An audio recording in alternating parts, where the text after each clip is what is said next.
తిరుమల క్షేత్రంలో విక్రయించే ఆహార పదార్థాల విషయంలో తిరుమల తిరుపతి దేవస్థానం కీలక నిర్ణయం తీసుకుంది. ఇకపై తిరుమల కొండపై చైనీస్ ఫుడ్ ఐటమ్స్ విక్రయించడంపై శాశ్వతంగా నిషేధం విధిస్తున్నట్లు ప్రకటించింది. భక్తుల ఆరోగ్యం, ఆహార నాణ్యత దృష్ట్యా ఈ చర్యలు చేపట్టినట్లు టీటీడీ వర్గాలు వెల్లడించాయి. తిరుమలలోని హోటళ్లు, తినుబండారాల సాలల్లో లభించే ఆహార పదార్థాల నాణ్యతపై ఇటీవల భక్తుల నుంచి పలు ఫిర్యాదులు అందినట్లు సమాచారం.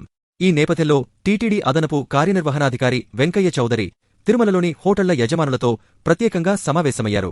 ఈ సమావేశంలో భక్తులకు అందించే ఆహారం విషయంలో పలు ముఖ్యమైన సూచనలు, ఆదేశాలు జారీ చేశారు. సమావేశంలో ప్రధానంగా చైనీస్ ఫుడ్ అంశం చర్చకు వచ్చింది. ఇకపై తిరుమలలో ఫ్రైడ్ రైస్, నూడుల్స్, మంచూరియా వంటి ఎలాంటి చైనీస్ తరహా ఆహార పదార్థాలను విక్రయించరాదని ఆయన స్పష్టం చేశారు.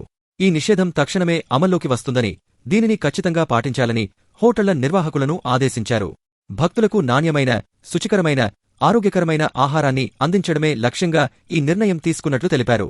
ఇతర రాష్ట్రాల నుంచి వచ్చే భక్తుల అభిరుచులకు అనుగుణంగా వారికి నచ్చిన రీతిలో వైవిధ్యమైన భారతీయ వంటకాలను అందించాలని సూచించారు.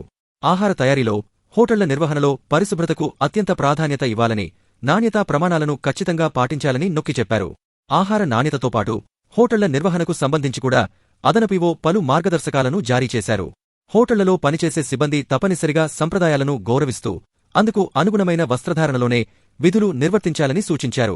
ప్రతి హోటల్ వద్ద ట్రేడ్ లైసెన్స్, జీఎస్టీ తదితర ధృవీకరణ పత్రాలను అధికారులకు, భక్తులకు స్పష్టంగా కనిపించేలా ఫ్రేమ్ చేసి ప్రదర్శించాలని చెప్పారు.